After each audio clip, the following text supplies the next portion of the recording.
우리가 지금 가야 될 길이 그렇게 멀지 않습니다. 여러분들은 이 책 언제 하냐 하지만 저는 요건 뭐 이렇게 맨날 보는 게 이거니까 저는요. 맨날 저는 같이 끼고 같이 사는 게 칼빈이니까. 근데 기독교 강요는 신학도 분명히 들어있어요. 기독교 강요는 1, 2, 3, 4가 없어요. 뻘컵이나 바빙크나 하치같이 목차가 이것서 행위 언약, 무슨 은혜 언약, 아니면 구속 협약, 이렇게 칭의성악 이렇게 타닥타닥 제목이 1, 2, 3, 4 안 붙어 있지만 그렇다고 해서 그저 수상도가 아닙니다. 다 신학이 들어있어요. 군데. 이 칼빈의 기독교 강요를 가지고 신학화한 거고, 그러면서도 이후에 칼빈 신학자들이 감히 넘볼 수 없는 그러한 아주 뛰어난 문체와 내용의 전개가 있습니다. 그래서 진짜 고전은요, 전시대에 이런 작품이 있으니까 100년 후에는 더 좋은 작품이 나오겠지. 아닙니다. 고전은 1000년이 흘려도 1000년 전 거를 못 따라갑니다. 그게 기독교 강요입니다. 그래서 이제 각설하고 바로 우리가 1권을 이번에 다 마쳐야 되고, 또 너무 또 할 게 또 이게 앞에 놓여 있기 때문에 바로 우리가 나가도록 그렇게 하겠습니다. 어제 크게는 우리가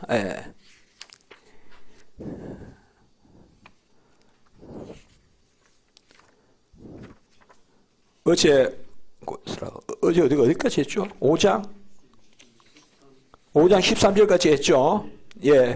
그리고 5장까지가 이제 일반 계시다 라고 이야기했죠. 그래서 어제 일반 계시 거의 끝부분까지 했습니다.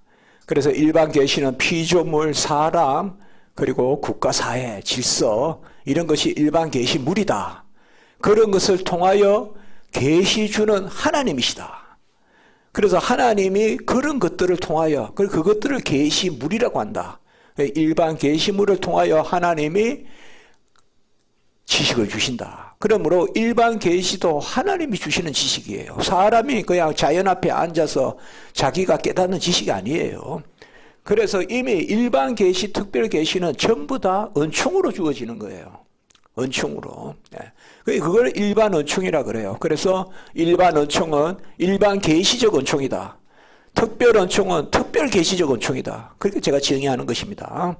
그래서 일반 은총만으로는 이제 하나님을 알 자가 없다. 왜? 타락한 인류에게 더 이상 그 일반 계시는 이미 질식해서, 수프카타 라틴어로 이미 타락한 인류는 죄로 말미암아 그 신성에 대한 의식, 또 종교의 씨앗, 그리고 양심 이런 것을 숨막히게 그냥 가로막아 버렸기 때문에, 그래서 그러한 성강은 남겨두셨으나 그것조차도 꺼뜨리는 삶을 산다. 그러한 비참한 삶을 산다. 그러나 특별 은총이 먼저 역사하면, 구원을 받으면 이제 그 성강에다가 마치 기름을 부어서 활활 타게 하듯이, 그래서 우리가 먼저 특별 은총, 구원을 받아야 일반 은총을 우리가 충분히 누리게 된다. 그런 말씀을 했습니다. 그래서 사실상 같이 산을 보더라도 구원받은 우리가 누리는 거예요. 훨씬 더 많이 누리는 거예요. 같이 혼합평야를 보더라도 훨씬 많이 누린다 이 말이에요. 우리는 감사하다 하면서 그런 이야기를 했던 것입니다. 칼빈은 하나님을 아는 지식을 이야기하면서 계속 예배를 강조하고 있다는 거, 경외를 강조하고 있다는 거, 경건을 이야기하고 있다는 거, 이것도 또 어제 역시 우리가 봤습니다. 그래서 칼빈에게 있어서 지식은 생명의 지식이고, 그래서 지혜고, 그리고 경건의 지식이다. 노티티아 피에타티스, 경건의 지식이다. 그래서 이 경건의 개념은 뭐냐? 말씀을 내려받고 예배를 올려드리고 그리스도와 연합하는 믿음의 삶이다. 그렇게 삼각형으로 어제 정리해 봤습니다. 자, 이렇게 말하니까 엄청 교리가 많이 들어있죠, 벌써. 그럼 제가 교리적으로 정리를 했잖아요. 여기에서 개혁 교리가 다 나오는 거예요, 칼빈은 여기서. 그걸 아셔야 됩니다. 무슨 교리는 뿔컵에서 시작되는 게 아니라 바비큐에서 시작되는 게 아니에요. 개혁 교리는 기독교 강요에서 시작되는 거예요. 기독교 강요에서. 그래서 오늘 14절의 말씀에 보면 바로 우리가 221페이지 봅시다. 세계의 창조 역사를 통해 조성자의 영광을 드러내기 위하여 많은 등불이 타오르고 있으나 그저 헛되이 비출 뿐이다. 이제는 특별 은총이 없으면 안 된다는 겁니다. 우리는 안 됩니다. 서로 그것들의 강성이 사방에서 우리를 비춘다 하더라도 그것들 자체로는 결코 우리를 올바른 길로 인도할 수 없다. 이끌 수 없다. 어떤 성강들을 바라기는 하나 완전한 빛을 다 내쏟기도 전에 질식하고 만다. 질식한단 말 많이 쓴다 그랬죠. 예. 그냥 나오기도 전에 다 파묻어 버리고 만단 말이에요. 나오기도 전에. 그게 우리의 비참한 모습이다. 예. 그래서 스파크, 복수용으로 씁니다. 예. 여러분 이게 불씨는 하나만 있는 게 아니잖아요. 많이 튀잖아요. 복수. 라틴어로는 스킨 틸라에 이렇게 복수형을 씁니다. 스킨틸라에. 이 중요한 이거 개념이죠. 우리 신학교 나온 분들은 아십니다. 성강 혹은 불씨 그게 남아있다. 그런데 그것을 다 타락한 인류는 끄트린다. 스킨틸라에 끄트린다. 그러면 이제는 뭐예요? 특별 은총이 필요하지 않겠습니까? 그래서 두 줄 밑에 믿음으로 모든 세계가 하나님의 말씀으로 지어진 줄을 우리가 아나니 이제는 믿음으로만 알 수 있다 이 말이에요. 믿음으로만 모두만. 이 믿음은 바로 특별 은총의 영역으로 들어가는 거죠. 이제 모든 사람이 가지고 있는 그런 믿음이 아니라 구원의 믿음이잖아요. 에베소 2장 8절에 선물로 주시는 믿음, 그것이 있어야 이제 하나님을 알게 된다. 세 줄 밑에 믿음을 통한 하나님의 내적 계시의 조명이 없는 한, 이제 이거는 이제 다음 장으로 넘어가는 이제 복선이에요. 이제 다음 장은 이제 특별 계시 성경이거든요. 그래서 믿음을 통한 하나님의 내적 계시의 조명이 없는 한, 조명 이런 거는 전부 성령의 역사입니다. 그리고 조명 이런 것은 전부 다 특별 은총의 역사입니다. 구원받은 성령, 그 성령의 때 영감, 조명, 가마 이런 제가 이제 오늘 이제 금방 이제 할 겁니다. 벌써 이제 특별한 총영역으로 들어가는 거예요. 칼빈의 글쓰기는 항상 이래요. 다음 장에 거를 이제 앞으로 비춰주는 거예요. 이제 믿음을 통한 하나님의 내적 계시의 조명이 없는 한 우리의 눈은 그것을 볼 수 없다. 그래서 우리는 마지막에 어제도 이야기했듯이 핑계치 못한다. 아무도 우리는 핑계치 못합니다. 아무도 못합니다. 몰라서 그랬어요. 그렇게 할 수 없다 이 말이에요. 하나님은 알만한 것을 주셨기 때문에. 222페이지 한 10줄 밑에 그러므로 여호와가 그 자신을 아는 지식에 이르게 하시려고 수없이 다양한 선하심을 베푸셔서 사람들을 달콤하게 인도하실 때 이에 대한 아무 정언 없이 하시지 않았으나 그들은 그 때문에 자기 자신들의 길들 치명적인 오류들을 따르는 것을 그만두지는 않습니다. 적극적 불순종이 있다는 거 아셔야 됩니다.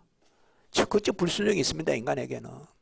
하나님이 기회를 안 주신 게 아닙니다. 계속 양심, 갉아먹듯이 어제 이야기했잖아요. 양심의 벌레, 또 양심의 양심의 thousand witness, 1000명의 증인이 계속 우리 안에서 하나님의 계심을 알려줘요. 모든 사람에게. 그걸 억지로 짓누르면서 사는 거예요. 사람들은. 그렇게 봅니다. 그게 진실입니다. 15절 누구도 무지를 삼아 핑계치 못함. inexcusability 어제 이야기했습니다. 핑계치 못한다. 하나님을 아는 순수하고 명료한 지식에 오를 수 있는 자연적인 재능이 우리에게 결핍되어 있다 하더라도 우둔함의 악이 책임이 누구에게 있다? 우리에게 있기 때문에. 죄는 인간이 지은 거니까. 죄는 하나님께 돌릴 수 없는 거니까. 그래서 핑계치 못한다. 하나님이 우리에게 알만한 것을 주시고 종교의 씨앗과 양심을 주셨는데도 우리가 타락으로 말미암아 이 비참한 지경에 이르렀으니 핑계치 못한다. 223페이지에 둘째 문단 셋째 줄 그 변명이 무엇이든 간에 사람들은 그들 자신에게 도해야 할 악으로 말미암아 자연의 놀라운 역사를 통해 자기들 마음에 뿌려진 하나님을 아는 지식의 씨앗을 즉시 오염시켜 그 씨앗이 견실한 열매를 맺지 못하도록 한다. 그러니까 참 저는 예, 유학 갔다 한국 왔을 때도 특별히 진짜 정읍입니다. 이 정읍 저 백양 그 들어가는 거 있지 않았습니까? 진짜 그냥 손만 이렇게 하면 그냥 사진이에요. 그렇게 아름답더라고요, 우리나라가. 예, 진짜. 저는 막 우리 양산 그늘이라고 막 여름에 쓰잖아요. 근데 제가 사는 우면산 뒷산에 가보면 단풍나무 그늘이 있어요. 예? 그 그늘은 양산 그늘은 보면 몸이 건조하잖아요. 근데 단풍나무 그늘은 아주 그냥 뭐라 그럴까요? 효소 같아요. 효소. 살아있는 그늘 있잖아요. 살리는 그늘 같아요. 너무 하나님이 진달래도 아름답고 우리나라 진달래가 또 세계에서 우리나라 진달래 같은 데가 어디 있어요? 얼마나 아름답습니까? 그게 그겁니다. 사실 하나님 우리에게 주신 것만 누려도 우리가 얼마나 감사합니까?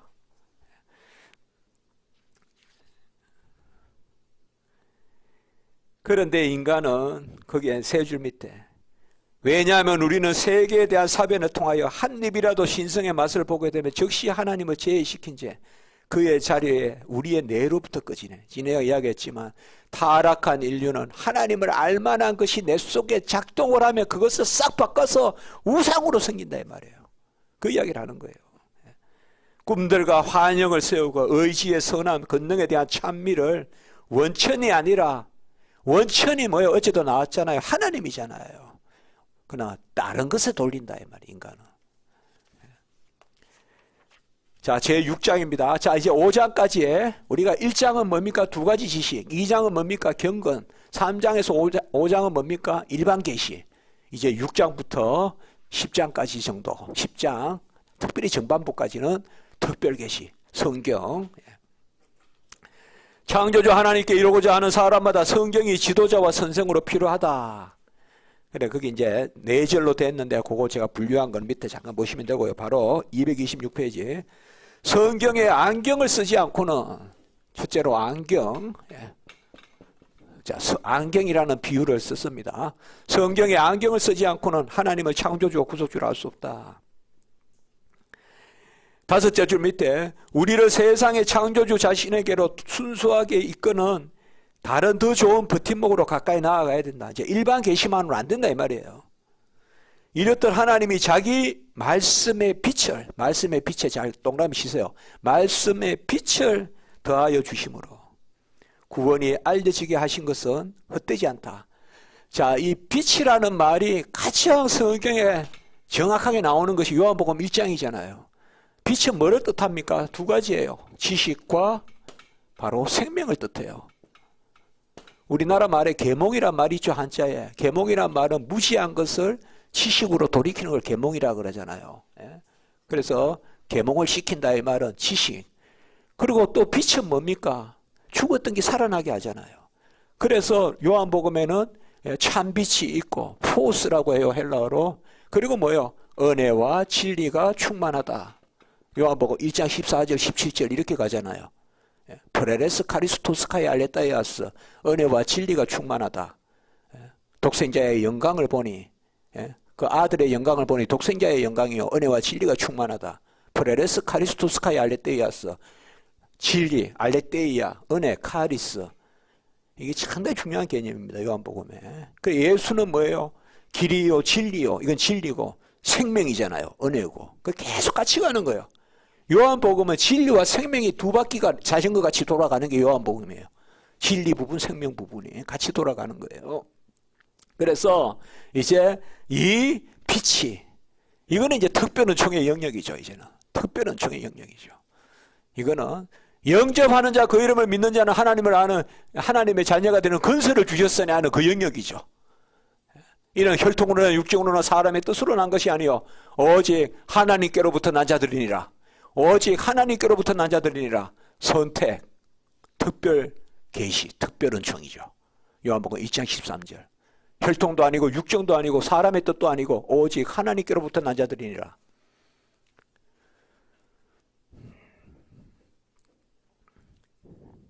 그가 더욱 가깝고 더욱 친근하게 자기에게로 모으기를 원하시는 사람들은 특권을 누릴 가치가 있다. 그리고 227페이지의 셋째 줄, 안경을 주셨다. 셋째 줄에 안경.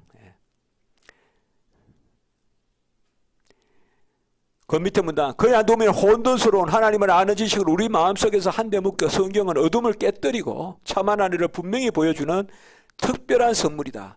여기 안경은요, 칼빈이 말하는 이 라틴어로 스페큘라라 그러는데 현미경적 안경이에요. 현미경적 안경. 이거를 안 쓰면 아예 안 보이는 거예요. 우리가 뭐 로버트 후크인가 뭐 중학교 1학년 때 보면 우리 시골에 있었지만은 뭐 양파를 슬라이스 해가지고 현미경 뭐 대물렌전이 무슨 뭐 대안렌전이 뭐 그런 거 있잖아요. 우리 시골에도 현미경은 있었어요. 시골 중학교에. 그런 안경. 성경의 안경, 성경의 현미경이 없으면 구원이고 뭐가 안 보인다 이거예요. 없다고 생각한다 이 말이에요. 그 안경이에요. 여기 안경은. 제가 쓴 이 안경은 뭐예요? 안 써도 대충은 시계라고 알잖아요. 이런 안경이 아니라 현미경을 이야기하는 작은 것을 보는. 그 라틴어에 L이 붙으면 작다는 뜻이거든요. 스페큘라 이라면 작은 것을 보는 안경. 작은 것을 보는 안경. 바로 옆에 하나님은 교회를 가르치기 위하여 무언의 교사들을 사용하실 뿐만 아니라 유명한 이야기입니다. 무언의 교사. 뭘 뜻할까요? 성경이죠, 성경. 말을 못하는, 성경이 무슨 보이스가 없잖아요. 무언의 교사다. 그리고 그 자신의 가장 거룩한 입을 여신다. 성경을 통하여 자신의 입을 여신다.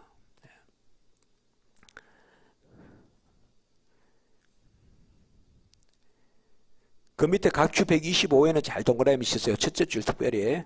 각주 125. 칼빈은 일반 계시의 한계 혹은 불충분성. 이걸 보통 신학에서는 일반 계시의 불충분성이라고 그래요. 일반 계시로는 안 된다 이 말이에요. 그리고 특별 계시의 보충성 이렇게도 이야기해요. 이제는 특별 계시로만 구원받는다. 그래 보충성이라는 말이 조금 약하게 들리거든. 특별 계시의 필연성이라고 해도 되겠어요. 이건 제가 쓰는 말입니다. 특별 계시의 필연성. 일반 계시로는 안 되고 특별 계시가 있어야 된다. 그 특별 계시는 바로 생명의 빛이다. 예? 생명의 빛이다. 포스 조에스 헬라어로 생명의 빛이다. 생명의 빛이다. 아멘. 예, 생명의 빛이다. 예. 그 특별 계시면 안 된다 이 말. 그 요한복음이에요. 예. 말씀에 생명이 있으니 생명은 사람들의 빛이라. 요한복음 1장 4절. 그 다음에 참빛이 있으니 계속 빛이 있는 자리에 오잖아요. 그 빛을 영접하면 하나님의 자녀가 되고 그 빛이 뭐예요? 은혜와 진리가 충만하다. 이 요한복음이에요. 그 요한복음 1장에 탁 그냥 못을 박아 놓는단 말이에요. 그리고 이 지식과 은혜가 계속 굴러가다가 결정적으로 탁 마주치는 데가 17장 3절. 영생은 하나님과 그의 보내신 자 아들을 아는 것입니다. 어제 경건할 때 요 내려올 때 17장 3절 인용한 그 구절. 은혜와 진리가 만나는 구절. 영생은 하나님과 그의 보내신 자 아들을 아는 것이다. 아는 것입니다. 228페이지에 첫째 줄에 순서상으로 제가 이제 썼죠. 순서상으로는 말은 가르치는 순서. 순서상으로 한 줄 밑에 창조주에 관한 지식이 먼저 있었다. 가르치는 순서상으로는 창조주를 먼저 가르쳐요 우리가. 그러나 제가 쓰는 표현 은혜의 순서는 뭐가 먼저예요? 구속주 하나님을 아는 지식이 먼저죠. 여러분 창조주 하나님을 먼저 만났어요? 구속주 하나님을 먼저 만나요 우리가? 구속주 하나님을 먼저 만나죠. 구원의 예수를 만나야 만물의 창조주가 하나님이지 아멘하죠. 그 말이에요. 그러나 가르치는 순서로는 뭐를 먼저 가르친다?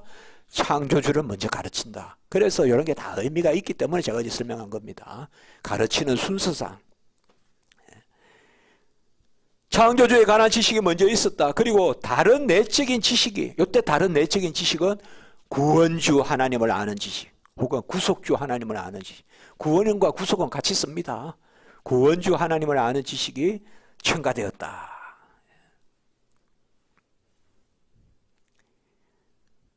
이 지식이 죽은 영혼을 살리는데 이 지식으로 말미암아 하나님이 세상의 창조주여 존재하는 모든 것의 유일한 조성주와 중재자로 뿐만 아니라 중보자의 인격을 지닌 구속자로 인식된다. 이 생명의 지식으로 말미암아 구원의 지식으로 말미암아 창조주가 아멘 된다 이 어떤 철학자도요, 하나님을 모르면 자연을 통해서 하나님께 이룰 수 없다. 우리는 하나님을 믿으면 피조물의 아멘. 어제 나왔던 이야기입니다. 2절, 하나님의 말씀이 성경의 제자가 되지 않고는 그의 가르침을 맛볼 수 없다. 229페이지 셋째 줄, 교리의 확고한 확실성이 새겨졌다. 우리가 이걸 좀 잘 기억할 필요가 있습니다. 제가 이걸 구별해서 번역을 해야 되는데 당연히요. 확실성이란 말은 꼭 아셔야 됩니다. 이거는 옛날에 다 같이 번역을 했어요. 이거는 제가 할 수 없이 라틴어 쓸게요. 캐러티투도라고 해요. 저는 이거를 영어로 번역하면 이거는 certainty예요. certainty. 객관적 확실성은 뭔가 하면 객관적 진리란 말이에요.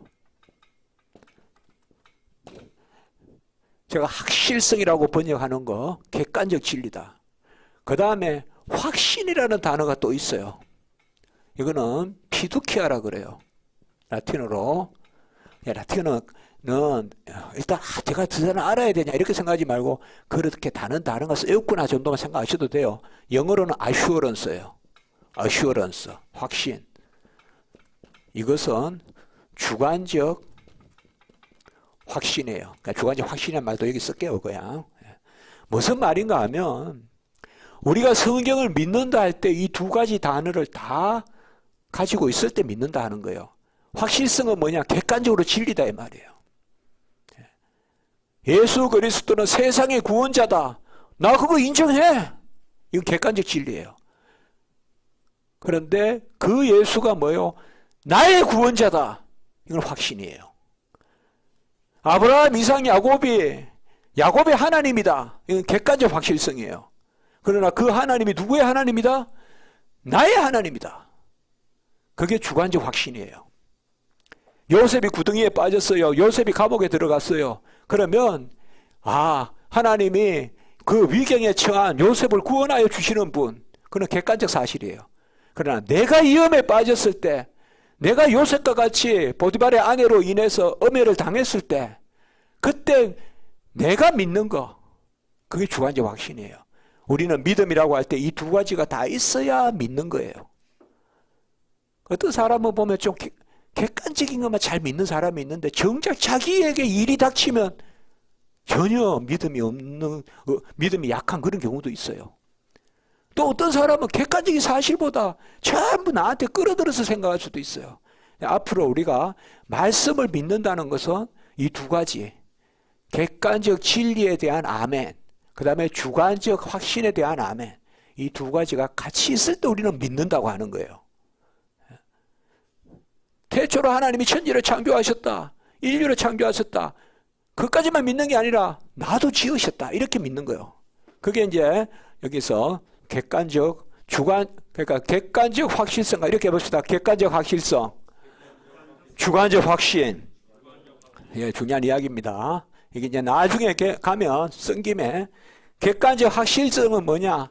말씀이 떨어지는 것을 객관적 확실성이라고 합니다. 진리. 이걸 조명이라고 합니다. 조명. illumination.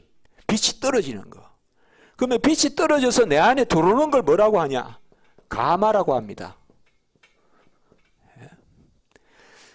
이게 너무 중요한 개념인데요. 신학에서 잘 이야기를 안 하는데 이건 정말 이야기해야 돼요. 일루미나치오라고 하고 라틴어로, 영어로는 illumination. illumination이 조명이잖아요. 가마는 이 참 중요한 단어예요. 페르수아시오라고 하고 영어로는 persuasion. 그냥 M만 붙이면 라틴어가 영어가 되는 거죠. 가마는 persuasion이라고 그래요. 이거 유혹이라고 번역하는데 우리가 신학에서는 유혹이란 나쁜 뜻이 아니고 내 마음 속의 감동. 빛이 떨어져서 내 속에 들어오는 거. 그래서 조명은 숫자, 받아서, 가마는 드리는 거예요. 납자. 같이 합니다. 수납. 이 역사가 말씀에 대한 성령의 역사로 일어나요. 그래서 이거 정리하시면 이제 다 되는 거예요, 여러분들. 객관적인 진리로 떨어져서 내 속에 들어와서 아멘이 돼야 된단 말이에요. 마음으로 믿어 구원에 이르고 마음으로 믿어 의에 이르고 입으로 믿어 입으로 시인하여 구원에 이른다. 로마서 10장 10절이죠. 그 말씀이요. 로마서 10장 10절. 예? 그 말씀이에요. 뭐 성경도 교훈이야. 좋아. 불경도 교훈이야. 좋아. 객관적으로 다 맞아. 그거는 믿는 게 아니에요. 나의 하나님이 돼야 돼요. 나에게 주신 말씀이 돼야 돼요. 그야 감화예요. 그래서 감화라는 이 단어가 나중에 믿음의 정의에 가장 중요한 거예요. 성령의 역사로, 성령의 역사에 따른 말씀의 감화, 그게 바로 믿음의 정의예요. 저는 그렇게 정의해요. 성령의 역사에 따른 말씀의 감화. 그거 정리하고 넘어가면 이 부분에 또 금방 넘어갑니다. 그래서 이제 229페이지의 셋째 줄, 교리의 확고한 확실성. 이런 말이 뭘 의미하느냐? 객관적으로 확실한 진리다. 그리고 그 마지막 문단에 사람이 하나님의 작품들을 헤아리기 위해서는 이 가장 눈부신 극장. 눈부신 극장은 뭘 표현한다 그랬죠? 어제? 피조물, 거울, 그 다음에 훈장, 극장 이런 거. 그것들의 관객이 되어. 자, 우리 인간은 모든 만물을 즐기는 관객이죠. 그리고 하나 더 적읍시다. 동시에 뭐다? 칼빈 이야기입니다. 배우입니다. 또 인간은. 우리가 하나님을 높이잖아요. 그래서 칼빈은 우리는 이 눈부신 극장의 관객이자 배우다. 관객이다, 배우다. 우리가 막 이렇게 하나님 앞에 찬송 드리잖아요. 배우가 하는 거잖아요. 하나님께 극장에서. 그리고 우리가 누리는 거고. 그 각주 127회 동그라미 한번 치보시고요. 자, 230페이지 둘째 문단. 참 종교가 우리를 비추기 위해서는 그 기원이 하늘의 교리부터 주어져야 한다. 유명한 이야기가 나옵니다. 성경의 제자가 되지 않고는 참되고 건전한 교리를 최소한 맛조차 간주할 수 없다. 유명한 이야기입니다. 한 입에 맛조차 볼 수 없다. 뭐가 되지 않고는 성경의 제자가 되지 않고는. Disciple of the Bible. 성경의 제자가 되지 않고는 교리에 건전한 교리, 어찌 순수한, 건전한, 견실한 이 세 단어 쓴다 그랬죠. 칼빈이 자주. 어저께 먼저 이야기해버렸죠. 제가. 순수한. 여기는 건전한 교리에 최소한의 맞춰서 간주할 수 없다. 유명한 이야기입니다. 하늘의 교리라는 말은 하늘이 주는 교리가 아니라 하나님의 교리 이렇게 생각하시면 되고요. 하나님이 주시는 교리로부터 주어져야 한다. 성경의 제자가 되지 않고는 건전한 교리를 최소한 맞춰보자 볼 수 없다. 또 유명한 말, 그 밑에 셋째 줄. 완전하고 모든 면에서 완성된 믿음뿐만 아니라 그 다음에 요 줄만 잘 치면 되겠어요. 하나님을 아는 모든 올바른 지식은 어디로부터 나온다? 순종으로부터 그대로 제가 직역했어요. 나스키투로 태어난다. 발생한다라고 해도 틀리진 않아요. 모든 지식은 순종으로부터 난다. 순종이란 단어는 금방 뭐와 연결이 된다? 성령이란 단어예요. 어제 순종을 뭐라 그랬죠? 같이 합시다. 성령의 감동에 복종하는 거. 그게 순종이잖아요. 그 성령의 감동이 빛을 받을 때는 조명이라 그러고 들어올 때는 감화라 그래요. 이런 것은 전부 성령에 관한 용어들이에요. 조명, 감화. 그 다음에 성경 기록할 때는 뭐예요? 영감. 영감은 기록할 때만 쓰는 단어예요. 엄격하게 말하면. 우리가 성령의 영감을 받았다 이 말 쓰면 안 돼요. 사실 엄격하게 말하면 성령의 감화를 받았다 이렇게 하는 게 맞아요. 영감은 기록할 때 쓰는 거예요. 그렇다고 틀렸다고는 하지 말고요. 이런 것들이 다 성령의 용어예요. 정확하게 써요. 칼빈은. 그래서 자, 세 번째, 말씀의 실로서 미궁을 벗어난다. 이제 3입니다. 자, 231페이지 셋째 줄, 하늘 교리의 인침. 인침. 이것도 또 뭐와 관계되는 단어예요? 성령. 오브 시그나레라고 하는데 도장을 찍는 거예요. 도장을 찍는다는 말은, 인친다는 말은 너는 내 것이라 라고 소유를 삼는 거예요. 완전히 내 것 삼아준다는 뜻이에요. 인친다는 뜻은.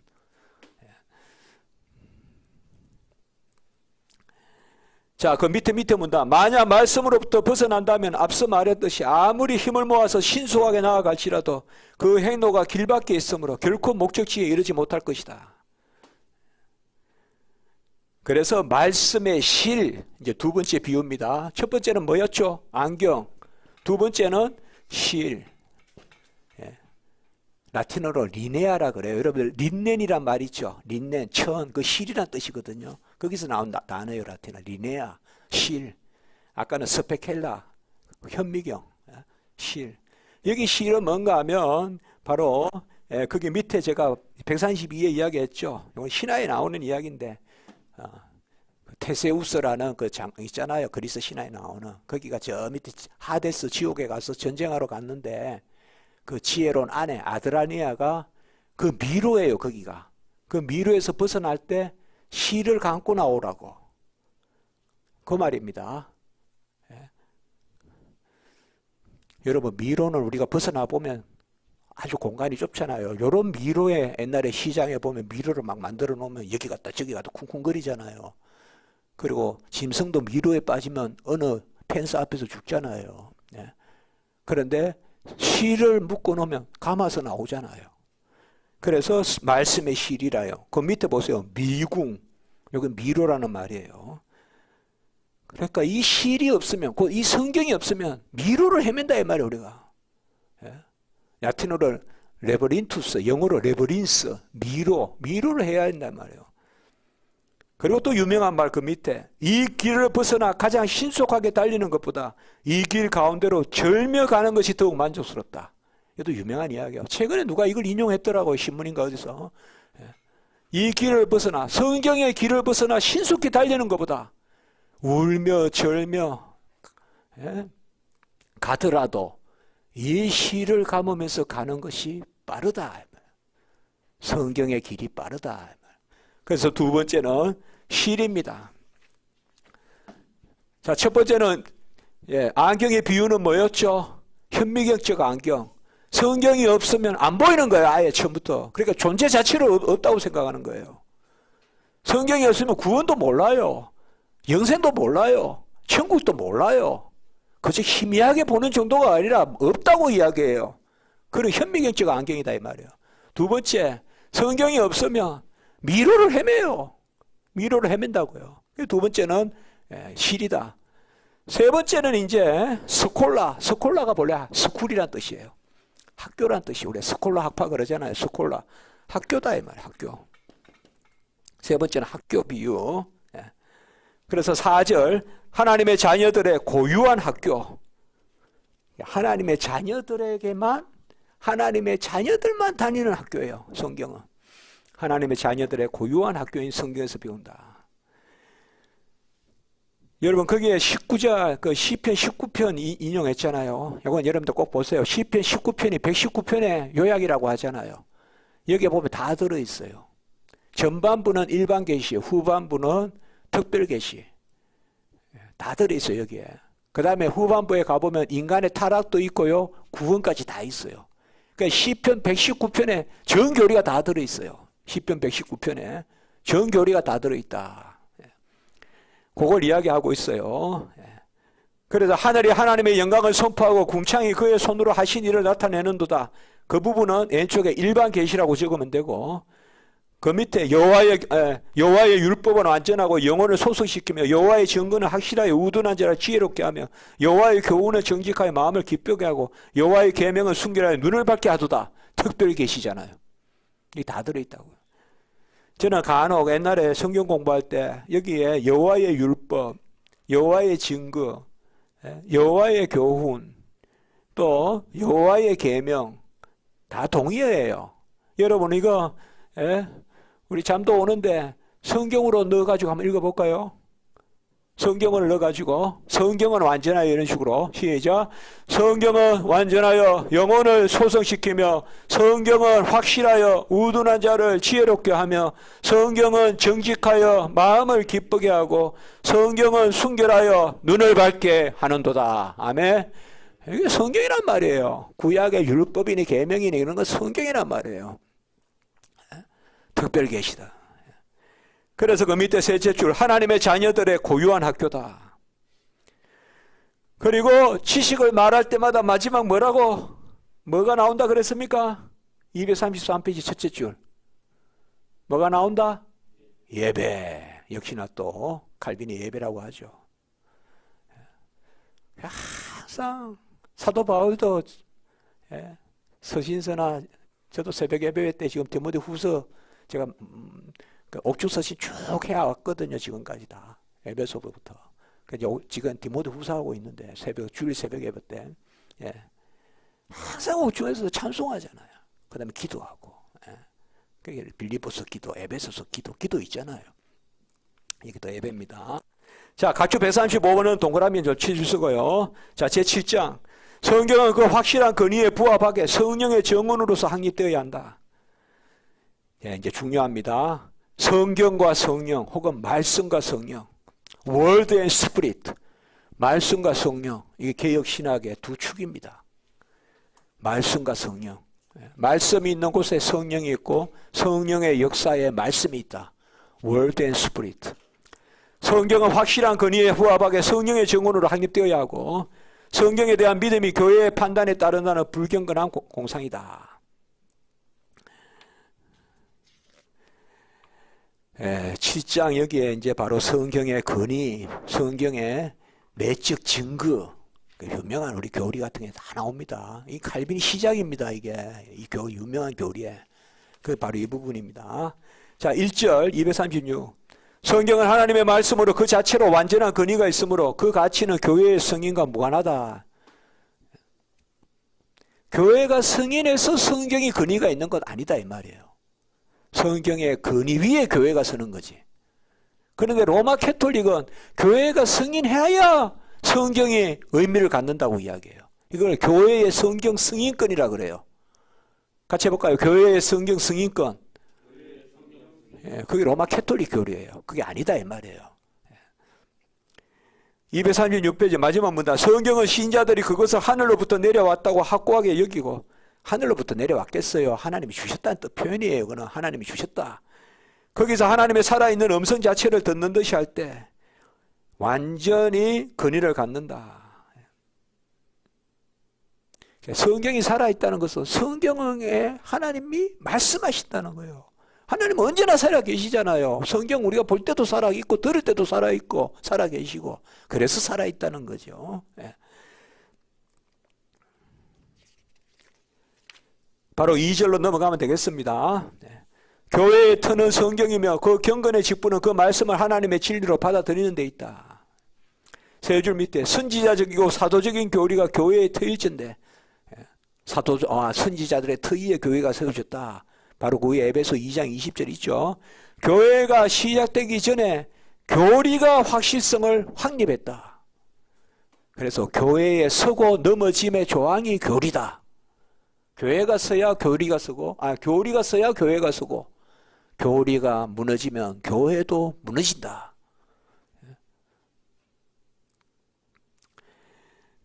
여섯째 줄 밑에 그 교리가 발견되는 곳마다 교리에 대한 수납이 교회보다 앞섰다 이 말이에요. 교리는 뭐예요? 쉽게 말하면 말씀의 가르침이에요. 쉽게 말하면 그렇게 이야기해도 돼요. 말씀의 가르침이 교리예요. 그것이 교회에 보다 앞섰다. 그 수납이 없다면 교회 자체가 결코 존재할 수 없다. 수납, 받아들임이 없다면. 그러므로 성경을 판단하는 권세가 교회의 수중에 있으므로 성경의 확실성이 교회의 승인에 달렸다고 이해하는 것은 가장 부질없는 공상이다. 로마 캐톨릭은 교황이 해석하는 그게 진리예요.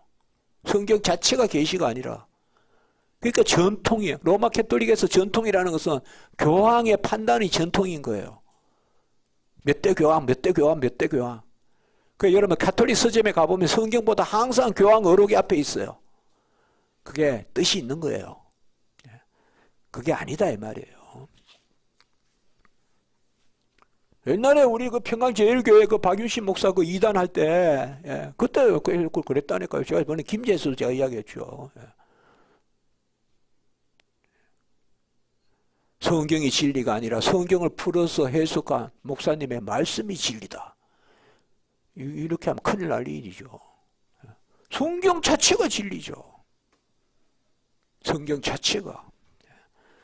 자, 3절. 아우구스티노의 말은 성경에 대한 교회의 권위가 아니라 교회의 역할과 관계된다. 자, 첫째 줄에 아우구스티노에 있어요. 한 문장인데 한 줄 밑에. 그는 교회의 권위가 자기를 감동시키지 않았더라면 자신은 복음 믿기를 거절했을 것이다. 자, 이렇게 아우구스티노 이야기를 했어요. 한 거는 맞아요. 그러니까 봐라. 교회의 권위가 감동시키지 않았다면 복음 믿기를 거절했다. 교회가 앞서지 않냐. 이렇게 이야기하는 거예요. 중세는 아퀴나스를 인용을 해요. 근데 곡해시키는 거예요. 그런데 칼빈이 어거스틴이 이렇게 말한 것은 그런 뜻이 아니라 교회에서 가르침을 받고 교회에서 양육을 받아야 우리가 온전해진다는 뜻이다. 그렇게 계속 설명하고 있어요. 그래서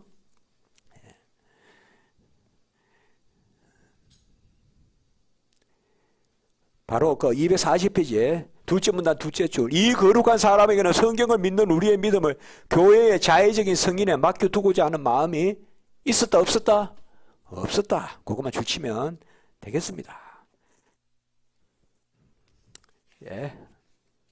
4절. 성령이 인이자 보종으로서 하나님의 말씀을 내적으로 증언한다. 앞으로 우리가요, 내적이다, 은밀하다 이런 말 많이 쓰거든요. 내적이고 은밀한 성령의 역사. 이 두 형용사 많이 쓰잖아요. 내적이고 은밀하다. 이러면 다르게 생각하지 마세요. 구원의 역사란 뜻이에요. 구원의 역사. 우리를 구원하는 성령의 역사를 내적이고 은밀한 역사라 그래요. 그러니까 은밀하다고 해서 무슨 막 구석에 비밀스러운 거경이 아니라 바로 우리 자신에게 일어나는. 그래서 이 반대 개념은 대체로 창조에 있어서의 성령의 역사, 이런 거 일반 은총에 있어서의 성령의 역사, 그런 것은 외적이라 그래요. 그러니까 같이 합니다. 내적이고 은밀한 역사, 이거는 구원받은 사람에게 역사하는 성령의 역사를 이야기하는 거예요. 그렇게 아시면 돼요. 그 표현이에요. 자, 그래서 내적으로 증언한다는 말은 그런 것이다. 4절의 밑에 보면 241페이지. 교리에 대한 믿음이 견고해지는 것은 그것의 저자가 하나님이라는 사실에 있다. 그리고 242페이지의 첫째 줄. 성경에 대한 최고의 증거가 도처에서 취해지는 것은 친히 말씀하시는 하나님의 인격에 의해서다. 이거 149에 동그라미 치고요. 이게 사실상 가장 중요한 말이에요. 개혁신학에서. 친히 말씀하시는 하나님의 인격에 의해서 by the person of God, 하나님의 인격에 의해서 who is speaking, 말씀하고 계시는 하나님의 인격에 의해서 성경은 진리다 이 말이에요. 이게 여러분 149페이지에 보면 그 첫 번째 라틴어 보면 아 데이 로쿠엔티스 페르소나 이렇게 있는데 이것까지는 그냥 줄은 한번 쳐놓으세요. 여러분 너무 중요한 개념이에요. 성경에 대한 최고의 증거는 뭐냐? 말씀하고 계시는 하나님의 인격, 살아계신 하나님 그 자신, 그 뜻이에요. 여기 인격이란 말은 그것에 의해서 증거된다. 그러니까 성경은 지금 살아계신 하나님의 말씀이 성경을 읽을 때, 볼 때, 들을 때 역사한다 이 말이에요. 그래서 살아있는 책이란 거예요. 성경 자체가 무슨 주술서 같이 무슨 비결이니 비선이 뭐 동양의 뭐니 책 그 자체가 어제도 나왔지만 그런 신비한 능력이 있는 게 아니라 성경 자체에 살아계신 하나님의 말씀에 의해서 지금 말씀하시는 하나님의 인격에 의해서 권위가 있다. 그래서 그 밑에 문단 여섯째 줄, 성령의 은밀한 증언으로부터. 자, 아까 내적이란 말 설명했고 은밀한 설명했죠. 그래서 이런 말들은 성도님들에게 많이 쓰세요. 내적이고 은밀한 증언, 내적이고 은밀한 역사, 이런 단어들. 이거 다 구원의 역사를 이야기하는 겁니다. 우리의.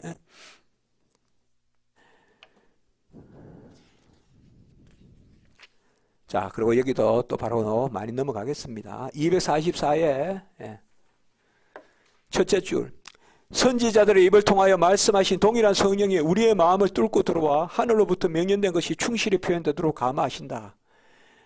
그래서 성령이 우리에게 인치고 말씀의 성령의 역사가 일어나는 것은 기록할 때 성령과 말씀 받을 때 성령이 동일하신 성령이라는 거예요. 거기에 기초하는 거예요, 우리가. 그래서 모세가 기록할 때 그 역사하신 성령과 우리가 받을 때 역사, 아까 조명 가마라고 할 때요, 그 성령의 역사가 같다 이 말이에요. 5절, 성령의 역사 가운데서 성경은 그 자체로 믿을 만하고 자체로 믿어진다. 첫째 줄, 성령이 내적으로 가르치는 사람들은 진실하게 성경 안에서 평생을 누리고 성경은 스스로에 의해서 확증된다. 아우토피스톤 이렇게 목적격을 썼는데요. 이게 자증이죠, 자증. 성경은 스스로 증거한다. 자증. 그러면 성경을 증거할 다른 책이 있습니까? 없다 이 말이에요. 우리가 보통 성경에 대한 논쟁이 일어나면요, 성경으로 시작했다가 철학으로 맞춰요. 끝내는 철학자가 이기네요. 밤새 우리 신학교 그 도서관 기숙사에도 보면 밤새 논쟁하거든요. 처음에 룸메이트들끼리 막 싸워요. 나중에는 방 옮기고. 신학 논쟁. 근데 한 저녁 9시 정도까지는 은혜로 했다가 새벽 2시 되면 이제 철학으로 끝나요. 갈라디아서에 나오는 성령으로 시작했다가 육체로 마치는 거예요. 그렇게 하면 안 된다 이 말입니다. 바로 성경은 스스로 증거예요. 성경에서 멈춰야 돼요. 다른 것에서 멈추면 안 돼요. 성경에서 멈춰야 돼요.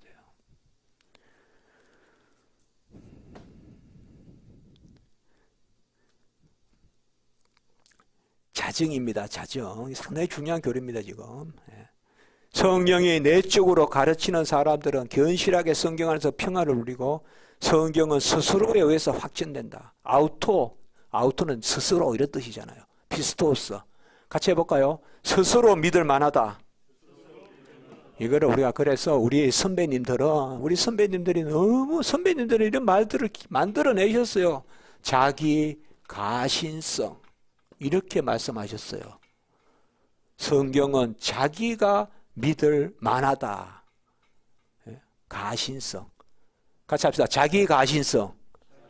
자정성. 이게 성경의 자정성, 자기 가신성 이렇게 이야기했단 말이에요. 자기 가신성. 성경은 스스로 믿을 만하다. 정말 우리 선배님들 옛날에 성경 번역한 거 보면 잘 하셨어요. 어떤 거는 개역 개정이 또 많이 맛을 떨어뜨린 것도 많아요.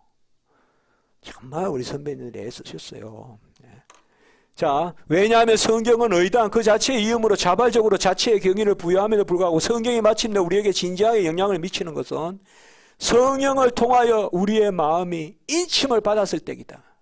자, 계속 성경, 성령 같이 가요. 월드 앤 스피릿, 말씀과 성령이 같이 나와요.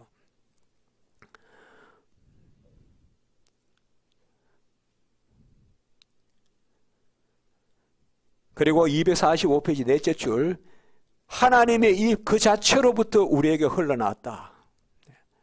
이런 표현들이 아까도 이야기했듯이 하나님의 인격에 의해서 말씀하신다. 그리고 세 줄 밑에 주사위 너머에 있는 일이다. 이 말은 칼빈은 여기서 주사위는 인간이 던지는 이성, 주사위라는 거예요. 하나님은 필연적으로 성경에서 증거하시는, 근데 인간은 주사기 놀이를 하고 있다 이거예요. 확률 놀이를 하고 있고. 그래서 여섯째 줄 밑에 우리는 성경에서 의심할 수 없는 신성의 힘이 약동하고 호흡하는 것을 느낀다.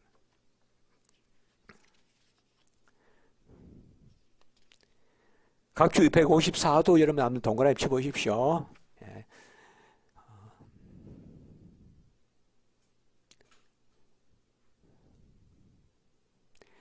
그리고 246페이지 두 점이나 셋째 줄, 하나님의 영이 우리 마음에 인치는 참 믿음이 존재한다는 그 사실, 그까지만 주시면 되겠습니다. 그리고 밑에서 둘째 줄, 우리가 거꾸로 하나님의 비밀이 주어지지 않은 다른 사람들은 그것을 이해할 수 없다는 사실을 상기하자.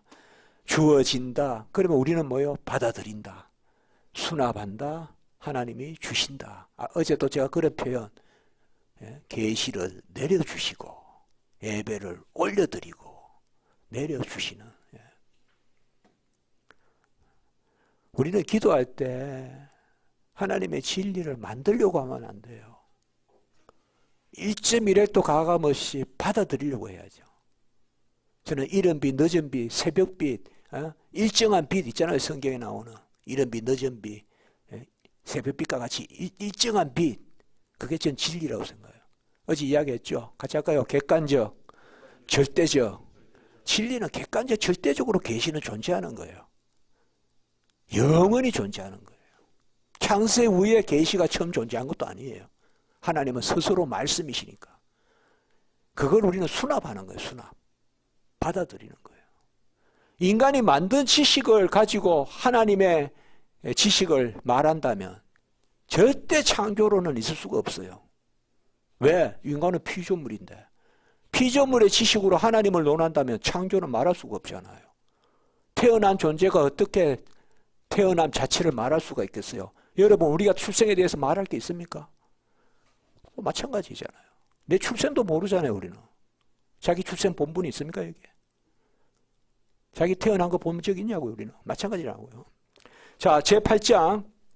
인간의 이성으로 받아들일 만한 성경에 대한 믿음을 견고하게 세우는 확고한 증거들이 충분히 넉넉하다. 제1절, 신적이 무엇을 호호하고 있는 성경의 고유한 능력. 첫째, 사람이 어떤 판단보다 더 높고 더 강한 이 확실성. 계속 확실성이란 말이 나오죠. certainty, 객관적 진리다 이 말이에요.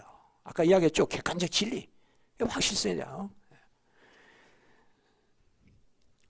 이거 나누어서 설명하는 경우는 제가 본 적이 없어요. 조지신학에서. 근데 저는 이제 신학 서론할 때 가르칠 때 이거 많이 강조하거든요. 객관적 진리, 주관적 확신.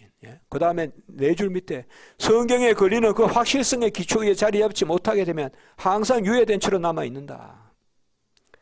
성경은 249 첫째 줄, 언어의 우아함보다 사안들의 고상함 때문이란 거다.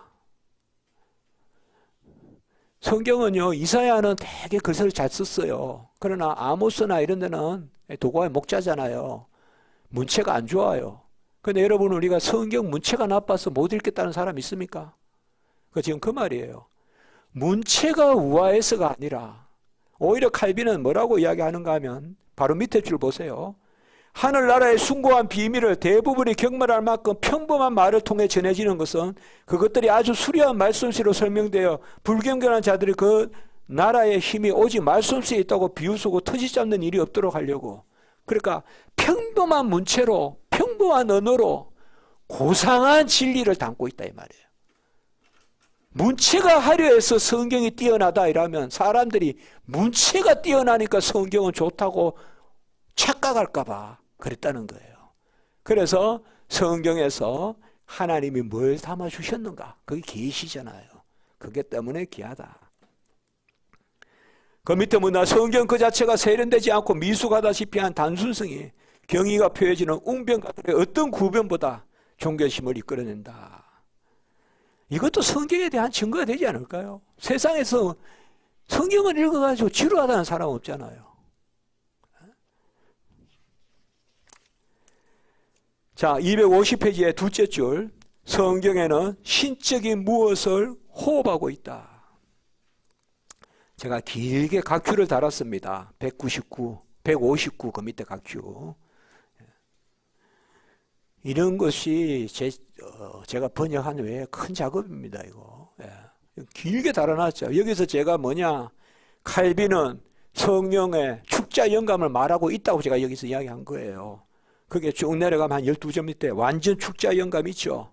예. 옛날에는 기독교 강요에서 칼빈은 성경 영감설이 없다 이렇게 막 해놓은 거예요, 밑에. 예. 마음대로 그냥 해놓은 거예요. 그걸 읽고 있었던 거예요, 우리. 예. 그걸 다 제가 오케이 바로 잡았단 말이에요. 예. 신적인 무엇을 호흡하고 있다. Something divine. 예. 그것이 뭘 의미하느냐를 잘 아셔야 돼요. 종이에 무슨 신적인 권능이 있는 게 아니라 이 말이에요.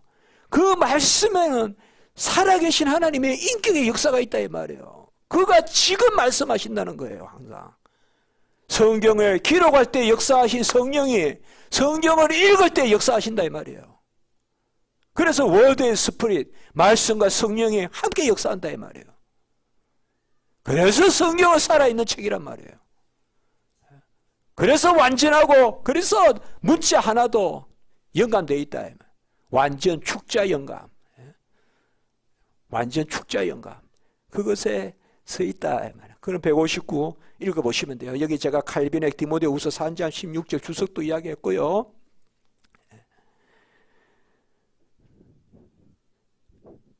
2절 사람이 스스로 품을 수 없는 성경의 가르침. 여기 보세요. 251페이지 첫째 줄 보면 구술이 달콤하고 명쾌한 다윗과 이사야와 그와 비슷한 다른 저자들의 글을 읽거나 한층 다듬어지지 않은 설교로서 전언미를 풍기는 아모스와 예레미야와 스가랴 이런 글은 조금 이사야보다 떨어지거든요, 문체가. 그러나 하나님의 그 담고 있는 내용. 저는 이제 신약과 구약 같이 읽거든요, 항상. 최근에 이제 또 선지서 다 읽었습니다. 그리고 이제 또 지금은 에베소서 읽고 있거든요. 저도 같이 읽어가요. 구약 읽고 이렇게 신약 읽고. 그다음 3절 성경의 태고성. 그 밑에서 둘째 줄 성경의 태고성. 이 말은 성경이 하나님의 말씀이라는 것이 바로 성경은 가장 오래된 이야기를 하고 있다는 거예요. 성경은 기원을 알려주고 창조를 말해주고, 그래서 4절 모세를 통한 진리의 기록, 5절 모세의 율법과 가르침을 비준하는 기적들, 이게 쭉 읽어보시면 돼요.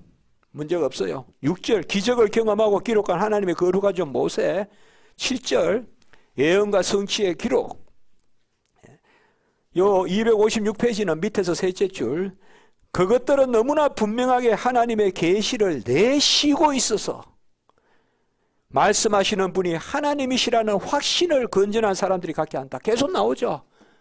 말씀하시는 분이 하나님이시다. 그의 입으로 오스, 라틴어로 입이 오스거든요. 그의 하나님의 입으로 친히 말씀하신다. 그리고 하나님으로부터 나온 예언, 특별히 고레스 있잖아요. 벌써 70년 기한을 잡혀가기 전에 벌써 예언하잖아요. 그런 부분들. 그 다음에 9절 율법의 역사적 정성. 그래서 258페이지의 마지막 문단 모세의 율법은 사람들의 열심보다는 하늘의 섭리에 의해서 놀랍게 보존되어 왔다.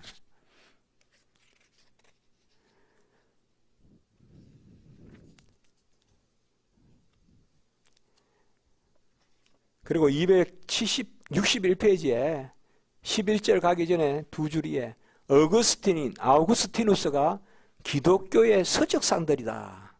이 말은 결국 성경을 기록하고 보존하고 그랬다는 뜻이에요. 유대인들이. 범사의 유대인들이 특권이 뭐라 그랬어요? 말씀을 맡았음이라. 로마서 3장 2절에 그렇게 나오지 않습니까? 3장 2절 맞습니까? 네. 그 부분입니다. 자, 11절. 성령에 의해서 교훈을 받은 신약의 저자들, 마지막 줄 261. 요한은 높은 곳에서 우레를 터뜨리는 것처럼 믿음의 순종으로 강권적인 이끌림을 받지 못한 자들의 완고함을 어떤 번개보다 강하게 내리친다. 그 다음에 262페이지에 둘째 문단 셋째 줄 베드로와 요한 이들 모두는 아둔하고 무지한 사람들로서 자기들이 다른 사람에게 전할 수 있었던 것은 사람들의 학교에서 배운 것이 하나도 없었다.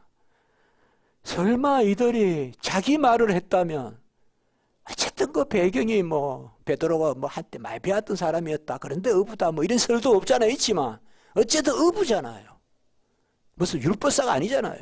그 당시에 지식인들은 다 율법사 이런 거 아닙니까?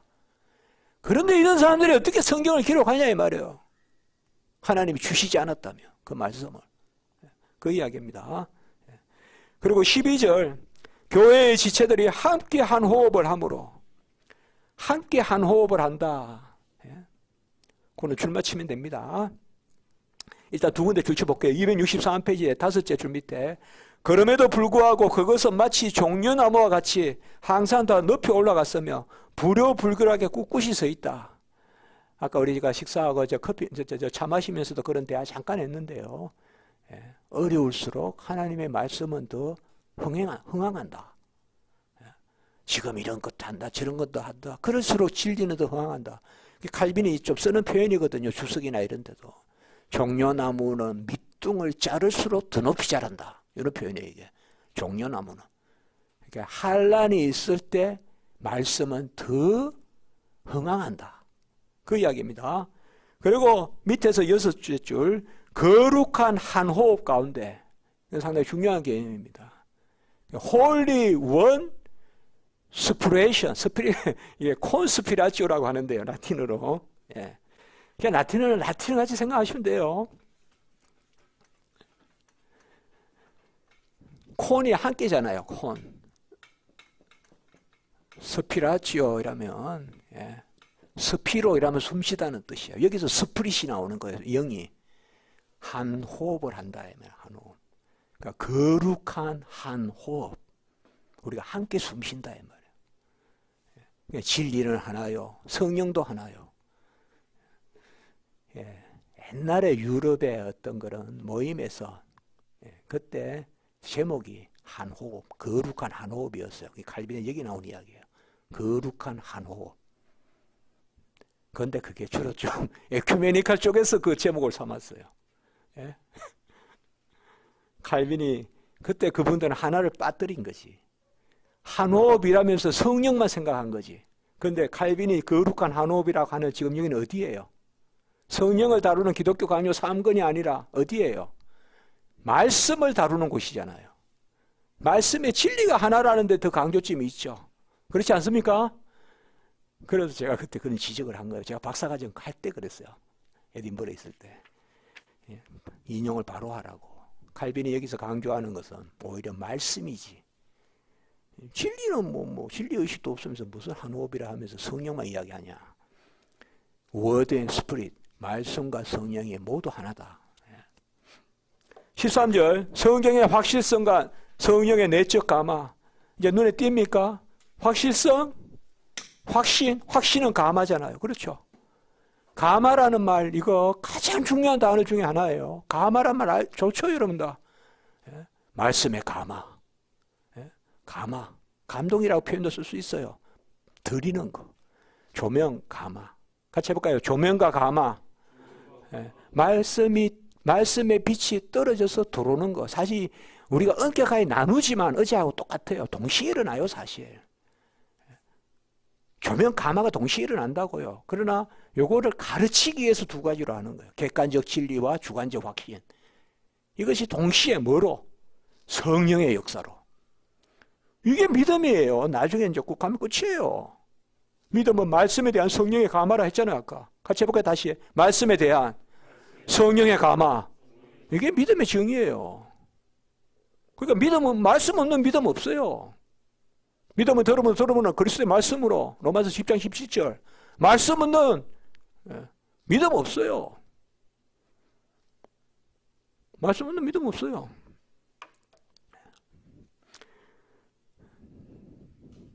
그러니까 밑에서 둘째 줄 다시 밑에서 둘째 줄.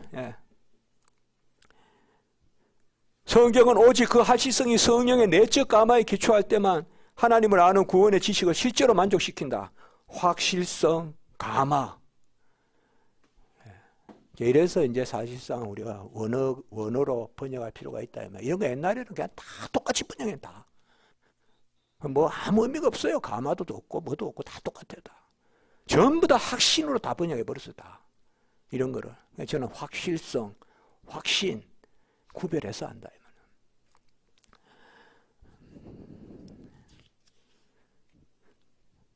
265페이지에요. 다섯째 줄. 아우구스티누스는 마지막 세 줄. 만약 어떤 사람이 이런 대단한 것들에 대해서 이해하려고 든다면 그에게는 먼저 마음의 경건과 평강이 선행돼야 된다.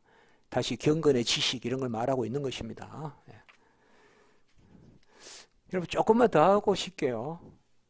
괜찮겠습니까? 오늘 오후에는 6시까지 지금 하라라는 상부의 지시가 있어서 우리 저기 우리 이평 주한교회 담임 목사님의 지시가 있어서 제가 딱 그렇게 6시까지 하고 식사를 여러분 천천히 8시까지 하시든 어쩌든 저는 시간을 채워서 11시까지도 할 테니까 저녁은 천천히 드세요. 네. 여기 가서 찌개를 드시든 저기 가서 삼계탕을 드시든 이제 제가 이러다 이제 정읍 박사 되겠어요 이제. 제9장. 아유, 정읍 사는 분들 부럽습니다. 야, 동진강과 정읍 강이란가 아까 그 만나는 두물머리 양수리 있잖아요, 서울도. 저는 양수리 그 세계 어디 내놔도 세계 경치예요, 그거. 양수리. 정말 그 뛰어난 경치거든요. 저는 그렇게 생각해요. 그 액처 학교도 있잖아요, 액처. 그 가면 정말 그렇게 멋있는 데가 없어요. 여기 더 멋있어요, 여기가. 정읍 여기 보니까. 정읍 누구 시장 그 잘 뽑아가지고 여기 그 세계적인 명소 만들어 하세요. 그리고 옆에 선교센터 하나 지으라 하고, 그 옆에 이제 또 개혁 신학센터 이런 거 하나 만들고. 자, 제9장. 성경을 제쳐놓고 계시로 비약하는 강신자들은 경건의 모든 원리를 전복한다. 성경 없이 그냥 이거면 이런 사람이 있을까? 많아요. 성경에는 먼지가 쌓이는데 기도는 많이 한다는 사람이 있어요. 기도하라는 거 그만한 게 아니에요. 그러나 성경은 먼지가 쌓이는 사람들이 있어요. 그렇게 하면 안 된다 이 말이에요. 요거는 바로 제가 다음에 페이지에 보시면 보세요. 성경과 무관하게 역사하지 않으시는 성령. 계속 지금 뭐로 갑니까 지금? 이거 중요해요. 워드 앤 스피릿이에요. 말씀 있는 곳에 성령의 역사, 성령의 역사 있는 곳에 말씀. 이게 개혁신학의 두 축이라고 했어요 제가. 나중에 성례의 두 요소가 뭐냐? 말씀과 성령이에요. 아셨죠? 예정의 두 요소가 뭐냐? 말씀과 성령이에요. 계속 나오는 게 말씀과 성령이에요. 성화의 선행의 두 요소가 뭐냐? 말씀과 성령이에요. 그래서 제가 개혁신학의 두 바퀴라고 한단 말이에요. 두 축이란 말이에요. 말씀과 성령. 뭐 개혁신학은 무기미 건조하고 성령론이 없어요? 성령론은 오순절에 있어요? 아니에요. 개혁신학이야말로 부유한 신학이에요. 말씀과 성령이 함께 있기 때문에. 오해하시면 안 돼요. 몸이 건조하지 않아요. 웨스트민스터 신앙고백서 몸이 건조하지 않아요. 몸이 건조하지 않습니다. 그래서 여기에 보시면 각주 176번에 보세요. 칼빈은 이들을 자유주의자라고 부르고 우리는 자유주의자다 이라면 대체로 19세기의 자유주의는 성경 비평학자들 이야기하는 거예요. 그러니까 오늘날 우리가 자유주의다라면 딱 한마디만 하라면 성경을 비평하는 사람들이 자유주의자예요. 이때까지 18세기까지는 누가 잘 믿느냐 성경을 잘 믿는다 그랬어요. 근데 비로소 19세기에 와가지고는 성경이 틀렸다고 말을 직접 하기 시작하는 거예요. 19세기에. 그게 비평이에요. 성경 비평. 18세기까지는 성경이 틀렸다고는 이야기 안 했어요. 내가 잘 믿는다 이야기했지. 그래서 우리가 그걸 근대 자유주의라고도 해요. 근대 자유주의는 성경 비평이에요. 그렇게 아시면 돼요. 자유주의 신학이 뭡니까? 성경 비평하는 사람들이 자유주의 신학자예요. 성경을 있는 그대로 믿으면 자유주의 신학이 아닌 거예요. 그러니까 거꾸로. 그러면 종교개혁 시대 때 자유주의자들은 뭐였을까? 그건 바로 신비주의자들을 뜻해요. 그걸 리베르 땅이라고 그래요. 프랑스 말로 자유주의자. 그래서 종교개혁 시대 때는 자유주의자들이 누구다? 신비주의자들. 신비주의자들은 뭐다? 말씀을 제쳐놓고 믿는 사람들. 아까 나왔죠? 그게 종교개혁 때 가장 큰 문제가 돼요. 그 리베르 땅 대표적인 사람들이 누구냐? 제세례파예요. 제세례파. 신비주의자들. 그리고 그런 배경을 좀 아시면 됩니다. 그래서 밑에서 셋째 줄, 만약 그들이 이를 두고 그리스도의 영이라고 답한다면, 상당히 중요합니다. 여러분들, 그리스도의 영. 그리스도는 말씀이죠. 말씀의 영. Word and Spirit. 그리스도의 영이란 말 가장 정확하게 나오는 것이 어디입니까? 로마서 8장 17절. 그리스도의 영이 없으면 그리스도의 것이 아니다. 혹은 그리스도의 사람이 아니다. 그 다음에 고린도전서 3장 19절입니까? 예수 그리스도의 영이 없으면, 그때도 역시 똑같은 말입니다. 헬라어로는. 그 다음에 주의 영, 이런 말도 있고요. 근데 우리 웨스트민스터에 보면 그리스도의 영을 강조합니다. 최소한 7, 8번 나옵니다. 내용적으로 보면 나옵니다. 문자 그대로 그리스도의 영이라는 거 그만큼 안 나와도 내용적으로. 그 그리스도의 영이 상당히 중요합니다. 신약시대 보혜사 성령, 그리스도의 영. 그것은 말씀의 영, 진리의 영. 14장 16절 요한복음. 그래서 Word and Spirit, 말씀과 성령. 그래서 269페이지에요. 한 12줄 밑에 그 교회는 성령에 의해 다스림을 받는 것 못지않게 하나님의 음성에 의해서 다스림을 받는다. 성령과 말씀, 하나님의 음성 계속 같이 간다니까요. 그리고 밑에서 셋째 줄, 이 영은 스스로 말하지 않고 주님 자신이 말씀을 통하여 전하여 준 것 같이. 그 다음에 2절 270페이지에요. 성경의 저자이신 성령. 보통 우리가 성경의 저자는 삼위일체 하나님이라고 해도 되고 성령이라고 해도 돼요. 삼위일체시니까. 그래서 두 줄 밑에 우리는 열심을 다하여 성경을 읽는 것과 청종하는 것 모두에 우리 자신을 드려야 한다. 그리고 3절 가기 전에 4줄이에 성령이 성경의 저자다. 하나님이 저자해도 되고 성령이 저자해도 돼요. 그는 변할 수도 그 자신과 다를 수도 없다. 이건 성경에 나오는 말씀이에요. 그러므로 그는 성경에 한번 자기를 보이신 그대로 영원히 계심이 마땅하다.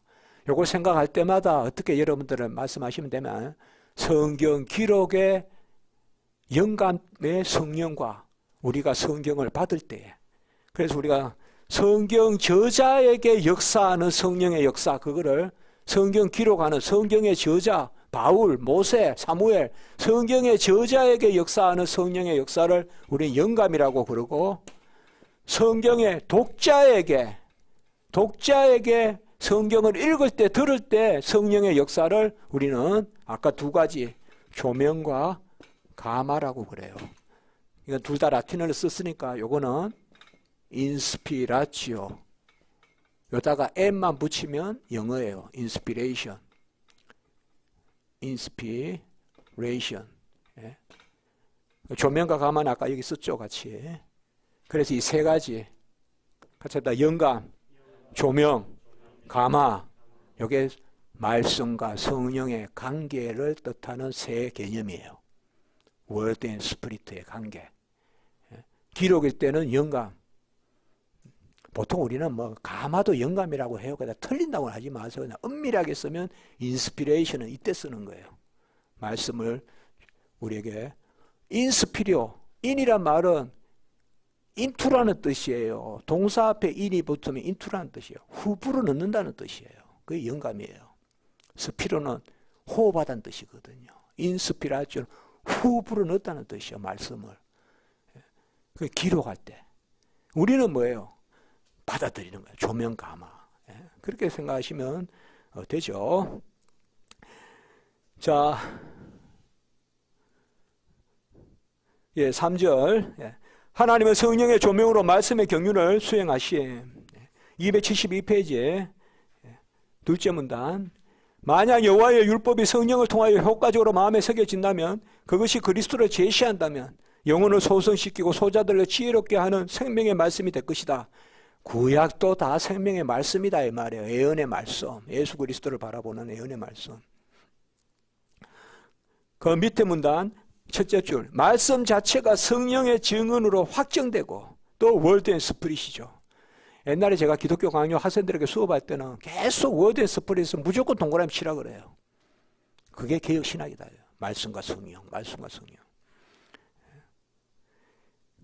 이 말씀과 성령의 고리가 누구냐? 라틴어로 넥수스 혹은 빈킬룸이라 그래요. 라틴어로 그 한 줄 밑에. 왜냐하면 줄 잘 치세요.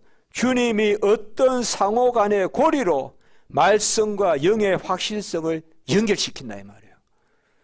그래서 예수 그리스도가 말씀과 성령의 고리다 이렇게 이야기하는 거예요. 그리스도가. 그래서 그 예수 그리스도가 말씀과 그리스도의 고리라는 개념, 그게 바로 그리스도의 영이다 이렇게 표현되는 거예요. 그리스도의 영이다. 그러니까 우리 여러분들께서 개혁신학의 책을 읽는다 이러면 그런 표현들, 이런 표현들에 익숙해질 거예요. 가마, 조명, 그 다음에 그리스도의 영. 그리스도의 영 이런 데는 무조건 줄쳐야 돼요. 항상 중요한 개념이에요. 그리스도의 영이라는 거.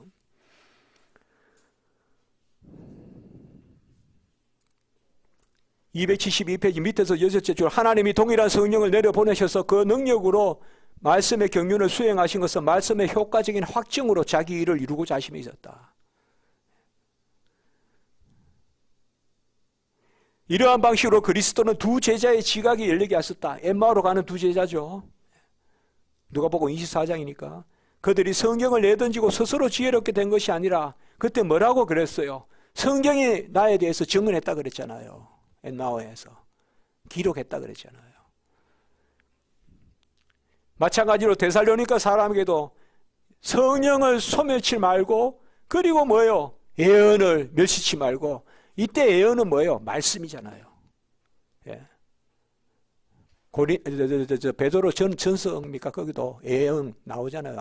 예언은 하나님의 감동으로 기록됐다 그런 게 나오잖아요. 전서입니까? 웃습니까? 예. 그게 뭐예요? 성령을 소멸치 말고 예언을 멸시치 말고 월드 앤 스피릿, 스피릿 앤 월드. 의심할 바 없이 그는 예언이 멸시될 정도에 이르면 성령의 빛이 질시된다. 말씀이 의심되면 성령의 빛이 질시된다. 말씀을 묶어 매면 성령의 역사가 나타난다 이거죠. 역으로 뭡니까? 말씀이 있는 곳에 성령의 역사가 있죠.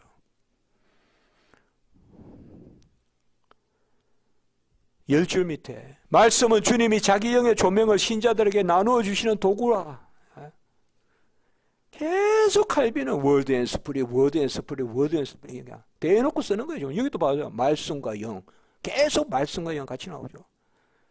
그들은 다른 영이 아니라 사도들 가운데 내주하셔서 말씀하신 영을 알고 있으며 그 영의 말씀대로 통하여 끊임없이 말씀을 듣도록 부르심을 받기 때문이다. 그게 한자만 쓴다면 바로 성령의 역사로, 성령의 감동에 복종하여 말씀을 듣는다. 순종이란 말이에요. 이게 바로 순종이에요. 순종이란 말은 항상 월드 앤 스피릿을 생각해야 돼요. 성령의 감동에 복종하여 말씀을 따르는 거. 그게 순종 개념이다 이거예요. 어제 제가 그렇게 했지 않습니까? 성령의 감동에 복종하는 것이 순종이다. 성령의 감동에 복종하는 것이 순종이다. 자, 여러분 10분 쉬시고, 조금만 10분만 꼭 40분에 시작하겠습니다.